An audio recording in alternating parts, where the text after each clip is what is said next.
හබරණ අනුරාධපුර මාර්ගයේ නානුවය මහවැලිය ඇලට බස්සවා දියනාමින් සිටියේදී පොඩිරාජු නැමැති අලියා කුලප්පු වී සිදුකර පහරදීමකින් ඇත්ගොව්වා මරමුවට. ගඩලාදෙණිය පිළිමතලව්ව ප්‍රදේශයේ පදිංචිව සිටි පී.ආර්.ජී. රසික තිලකරත්න නැමැති 26 හැවිරිදි තරුණයා මෙලෙස මිය ගියා.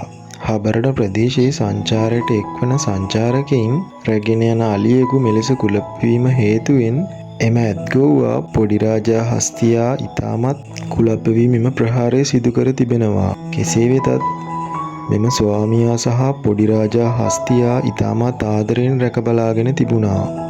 පොඩිරාජා යනු හබරණ ප්‍රදේශයේ හීලය අලියෙක්. කෙසේ වෙතත් දියනෑමට රැගෙන ගිය අවස්ථාවේදී නොසිතූ ලෙස පොඩිරාජු පහර දී තිබෙනවා. පසුව රසිකව වතුර යට තබා ගැනීම හේතුවෙන් ඔහු මරා දැමූ බව ඇසින් දුටු අයෙකු පවසා තිබෙනවා.